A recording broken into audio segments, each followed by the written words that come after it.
Hello student, good morning to all of you. Okay, good morning, very good morning. In previous classes, we are studied about all diseases and there are rest to one is AIDS and cancer. And we are study about AIDS and cancer in further classes. Now, today we are recall and revise all diseases. Okay, chaliye, let us start. In previous classes, we are study about bacterial disease, viral disease, what is a protozoal disease, what is a helminthic disease, what is a fungal disease, and there are so many examples and symptoms and pathogen, mode of infection and prevention. That's all are completely described in previous classes and lecture which we are studied in previous classes. Okay, now let us start and recall one short revision in this class. First of all अब देखिए कि हम एक revision ले लेते हैं फटाफट से. क्या क्या पढ़ा था हमने. सबसे पहले मैंने बैक्टीरियल डिजीज के बारे में पढ़ा था. बैक्टीरियल डिजीज हम कुछ इसमें एक्सप्लेन नहीं करने जा रहे हैं, ठीक है ना. कुछ भी नहीं, आप लोगों को सारी चीज़ें इलेबोरेट करके बताई जा चुकी हैं, तो बस हम रिकॉल करेंगे, ठीक है ना. Bacterial disease. नेक्स्ट क्या है बताइए जल्दी जल्दी. Viral disease. और बताइए. अरे बताओ. प्रोटोजोअल, ठीक है.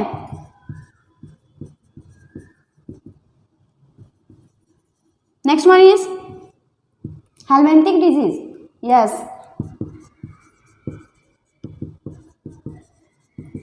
And last one is fungal disease. Okay, in last classes we are studying about this fungal disease. अब फटाफट से इसके एग्जांपल बताते जाइए हमको. बैक्टीरियल डिजीज में हमने क्या क्या पढ़ा था. टाइफाइड और न्यूमोनिया पढ़ा था. टाइफाइड और न्यूमोनिया पढ़ा था जी. अब क्या क्या इसमें पढ़ा था ये मैं नहीं बताने जा रही, आप लोग देख लेना. Pneumonia. Okay, is it clear. Understand. Okay, next viral disease में हमने क्या पढ़ा था. कॉमन कोल्ड पढ़ा था ना. और बताइए प्रोटोजोअल डिजीज. प्रोटोजोअल डिजीज में क्या क्या पढ़ा था आपने. क्या. Amoebiasis and malaria. Okay, amoebic dysentery जिसको बोलते हैं. अमीबियासिस कहिए, अमीबिक डिसेंट्री कहिए, एंड मलेरिया, ठीक है. नेक्स्ट हेलमिंथिक डिजीज में क्या क्या पढ़ा था आपने. Ascariasis and so common and dangerous. क्या. फाइलेरियोसिस. फाइलेरियोसिस, एलिफेंटियोसिस. ओके, क्या क्या बताया था हेलमिंथिक डिजीज में बताइए. एस्कैरियोसिस. And next one is filariasis. Filariasis या एलिफेंटियासिस. एलिफेंटियासिस, ठीक है, जिसको हाथी पाँव बोलते हैं. एंड फंगल डिजीज में क्या पढ़ा था हमने. फंगल इन्फेक्शन पढ़ा था. फंगल इन्फेक्शन पढ़ा था. क्या है. रिंगवॉर्म, ठीक है. Now this is clear. Any doubt?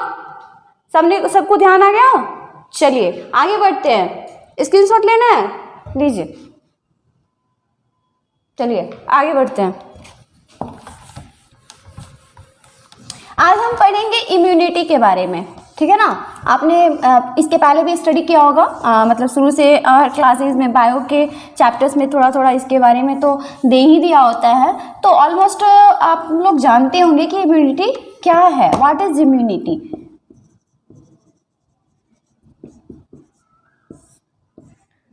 Basically आज हम लोग इसमें ये पढ़ेंगे इम्यूनिटी क्या. व्हाट इज इम्यूनिटी, हमें टाइप ऑफ इम्यूनिटी, है ना. ये सारी चीज़ें आज हम देखेंगे इस क्लास में, ठीक है. चलिए इम्यूनिटी क्या है बताइए जल्दी से, फटाफट से बताइए. हाँ, रेसिस्टेंस क्या है. आपके टेक्स्ट बुक में भी दे रखा है. क्या दे रखा है. रेसिस्टेंस ऑफ द बॉडी, ठीक है. Resistance of the body against pathogen, against disease, ठीक है ना, against pathogen and against disease. क्या होता है? रेसिस्टेंस मतलब एबिलिटी, ठीक है ना, बोले तो एबिलिटी, रेजिस्टेंस बोले तो ability, ability of what? To fight with infection, ठीक है ना, इन्फेक्शन से फाइट करने की जो एबिलिटी है, ठीक है ना, जो रेजिस्टेंस है हमारे बॉडी के अंदर, ठीक है ना, किसी डिजीज से लड़ने की क्षमता, ठीक है, उसको हम क्या बोलते हैं? Immunity. That's called immunity. The ability of, ठीक है ना, the ability of the body to fight against, the ability of the body to fight against with infection and resistance of the body against pathogen and disease, that is called immunity. That is called immunity. चलिए देखिए, ध्यान दीजिए, क्या कहेंगे? Resistance of the body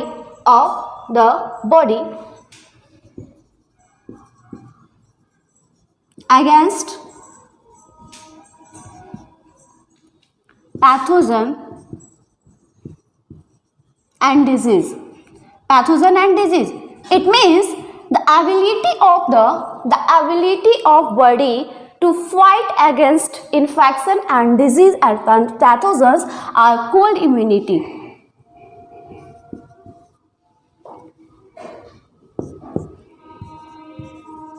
या कह लीजिए ability of the body, ability of the body,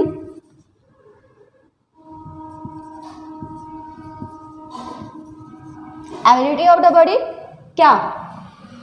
what type of ability? To fight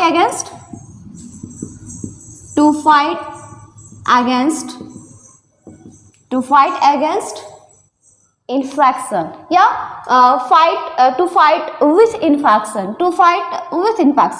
है ना, with infection, that is called immunity. क्या कहलाता है वो? इम्यूनिटी कहलाता है। Is this clear? Understand that? Are you getting my point? Yes, okay, then fine, चलते हैं, आगे बढ़ते हैं।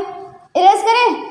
ओके, चलिए इरेज करते हैं। अब हम बात करेंगे how many type of immunity, ठीक है ना, कितने टाइप की इम्यूनिटी होती है बताइए बच्चों, बताइए student, how many type of immunity are present and found? There are 2 type of immunity. How many type? 2 type. कितने होते हैं? चलिए ध्यान दीजिए, यहाँ पे क्या होता है? इन्नेट इम्यूनिटी, है ना, क्या होता है? इन्नेट इम्यूनिटी, ठीक है, यहाँ हम ड्रॉ कर ले। इन्नेट इम्यूनिटी मैंने लिख दिया। नेक्स्ट क्या है बताइए? एक्वायर्ड, ठीक है ना, नेक्स्ट क्या है? Next one is acquired immunity, fine, ठीक है ना। अब चलिए इनेट इम्यूनिटी की बात करें तो हाँ, आप इसे क्या समझ रहे हो? Innate, what is the innate immunity, what is the acquired immunity, ठीक है ना। तो इनेट इम्यूनिटी क्या है? That type of immunity which present in our body by birth, ठीक है ना, that type of immunity which present in our body by birth, मतलब जब हम जन्म लेते हैं, ठीक है ना, जब हम जन्म लेते हैं तो हमारे जो मम्मी पापा हैं उन्हीं से हमारे को मिला होता है, ठीक है ना, उन्हीं से हमें मिला होता है, जन्म के समय में ही मिला होता है। That type of immunity is called innate immunity, that type of immunity is called innate immunity, ठीक है। तो हम यहाँ पे देख सकते हैं बाय वर्ड, याद करने के लिए लिख लीजिए। अब बताइए एक्वायर्ड इम्यूनिटी क्या होता है? Acquired immunity is what? हाँ बताइए, एक्वायर्ड इम्यूनिटी किसे कहते हैं जी? That type of immunity which acquired after birth, मतलब जन्म के बाद जो इम्यूनिटी हम हमारी बॉडी में मतलब मिलता है, ठीक है ना, जो इम्यूनिटी बनता है हमारे बॉडी में after birth, that type of immunity is called acquired immunity, ठीक है ना। तो यहाँ हम थोड़ा सा बस याद रखने के लिए लिख सकते हैं, बाय बर्थ लिख रहे हैं और ये क्या बोलते हैं आफ्टर बर्थ लिख रहे हैं। हम यहाँ पर डेफिनेशन एलेबोरेट नहीं कर रहे हैं, क्योंकि हम बार बार कहते हैं कि हमारे लेक्चर में सिर्फ आप टॉपिक को समझिए, ठीक है ना। यानी मैम ने इसको एलेबोरेट नहीं किया, आपको ज़रूरत है तो मैं नोट्स प्रोवाइड कर दूंगी, ठीक है ना, लेकिन नोट्स आप खुद बनाइए, ठीक है ना, जो बुक में आपके अवेलेबल है या फिर ऐसे समझ लीजिए और बनाइए खुद से, वो याद रहेगा बेसिकली, ठीक है ना। इसलिए हम कहते हैं आफ्टर बर्थ नोट्स तो सब बना लेते हैं, समझ नहीं आता है, समझना बहुत मुश्किल है, ठीक है ना। और एक बार आप समझ गए ना तो नोट्स बनाना इजी है, इट्स वेरी सिंपल, ठीक है ना। खुद से भी आप लिख सकते हो, बिना नोट्स के भी जाके एग्जाम में लिख सकते हो, तो समझना बेसिकली इंपॉर्टेंट है, ठीक है ना। तो अंडरस्टैंडिंग इज वेरी इंपॉर्टेंट, ठीक है। चलिए ध्यान देते हैं। तो हमने क्या कहा कि हम यहाँ पे बात की किसकी इनेट इम्यूनिटी की और एक्वायर्ड इम्यूनिटी की। इनेट इम्यूनिटी के बारे में हमने देखा कि उसे क्या कहते हैं, the type of immunity which is present in our body during birth, ठीक है ना, at a time of birth, that type of immunity is called innate immunity presence in our body since birth. आपके मतलब ये में दे रखा होगा non specific होता है, ठीक है ना, नॉन स्पेसिफिक होता है। किसे यहाँ पे देखिए, हम अब इसके बारे में बात करेंगे, आगे देखेंगे। हमने देख लिया इनेट इम्यूनिटी क्या है, ठीक है, देख लिया ना। एक्वायर्ड इम्यूनिटी किसे कहते हैं, ठीक है, समझ गए। चलिए अब नेक्स्ट हम देखेंगे कि हाउ मेनी इसके पहले हम इसके बारे में हम नेक्स्ट लेक्चर में बात करेंगे, ठीक है। हम आज इसके बारे में बात करेंगे कि how many type of innate immunity, ठीक है ना। इसमें किसको इरेज कर देते हैं और टॉपिक लिख देते हैं almost only innate immunity, okay, ठीक है। तो हमें किसके बारे में स्टडी करना है, इनेट इम्यूनिटी के बारे में, understand, good, this is a very good topic, interesting also, ठीक है। तो हमने देखा था कि what is the innate immunity, that type of immunity which presence since birth in our body and which is present in our body and after during birth, ठीक है ना, at the time of birth, that type of immunity is called innate immunity and there is no specific type of मतलब infection, ठीक है ना, मतलब इसके पास कोई स्पेसिफिक ना टाइप नहीं होता है, ठीक है, ऑफ मतलब डिफेंस के लिए। कि जैसे कि मान लीजिए कि इम्यूनिटी है हमारे मतलब बाय बर्थ हमारी बॉडी में इम्यूनिटी बना हुआ है, इम्यूनिटी बोले तो जैसे कि कोई डिजीज़ है, ठीक है ना, तो उसका पैथोजन हमारे बॉडी में इंटर करता है, तो हमारे को पहले से पता है कि मतलब हाँ ये चीज़ मतलब इसका क्या बोलते हैं उसको, ये पैथोजन से मेरे को फाइट करना है, ये मेमोराइज है हमारी बॉडी में, ठीक है ना, मेमोराइज है हमारी बॉडी में। मान लीजिए जस्ट सपोज कि हमारे को अगर कोई डिजीज़ हो जाता है, ठीक है, या कोई प्रॉब्लम एक्सीडेंटली, हम आपको समझा रहे हैं, जैसे कि मेरे को चोट लगती है, ठीक है ना, या हम कहीं गए और वहाँ मेरे को एक बार ठोकर लग गई, ठीक है, दोबारा उस जगह पे जाएंगे तो हमारे को क्या रहेगा, ध्यान रहेगा कि मेरे को यहाँ से ठोकर लगा था और मेरे को तकलीफ हुई थी, ठीक है। तो अगर कोई डिजीज़ हमारी बॉडी के अंदर हो जाता है तो एक इम्यूनिटी बन जाती है हमारी बॉडी के अंदर, तो अगेन जब वो डिजीज़ या पैथोजन हमारे बॉडी को अटैक करेगा तो मेरा बॉडी उसको याद रखता है, मेमोराइज रखता है कि ये मतलब हुआ था मुझे, है ना। तो ये कोई स्पेसिफिक इसका मतलब डिफेंस नहीं होता है जो इनेट इम्यूनिटी है, कि कोई एक डिजीज़ होगा, चाहे मतलब पार्टिकुलरली इंडिविजुअली किसी एक ही डिजीज़ को वो रिकॉग्नाइज करेगा, उसको डिफेंस करेगा, ठीक है ना, वो कोई भी डिजीज़ हो उसके लिए वो होता है, ठीक है ना। इसलिए इसको क्या कहते हैं, नॉन स्पेसिफिक टाइप, ठीक है ना। अब चलिए इसके मतलब चार बैरियर होते हैं इनेट इम्यूनिटी में। हम चार बैरियर के बारे में स्टडी करेंगे। बैरियर बोले ये जैसे कि to entry of foreign agent into our body, ठीक ना, प्रोटेक्ट करता है। कैसे प्रोटेक्ट करता है कि मतलब किसी फॉरेन एजेंट होते हैं, मान लीजिए कि अब ये इंडिया है, या फिर जो इंडिया है हमारा, और पाकिस्तान हो गया, चाइना हो गया, या रशिया हो गया, तो वो लोग जो हमको अटैक करेंगे या हमारे मतलब इंडिया में इंटर करेंगे, तो वो लोग क्या होगा, फॉरेनर हो गए। तो इसी तरह जो हमारा बॉडी है, ठीक है ना, ये एक मतलब हमारा मतलब इंडिया हो गया, समझ लीजिए, ठीक है ना।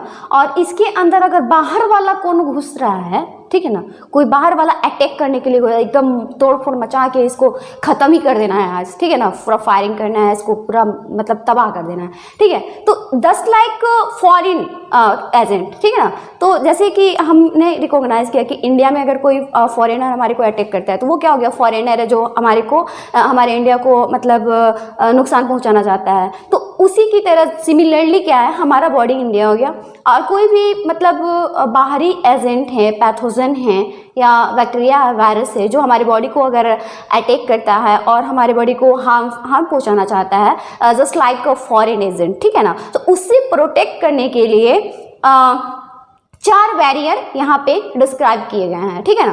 तो पहला बैरियर की बात करेंगे तो वो है फिजिकल बैरियर। क्या है, फिजिकल बैरियर, समझ रहे हैं ना, फिजिकल बैरियर।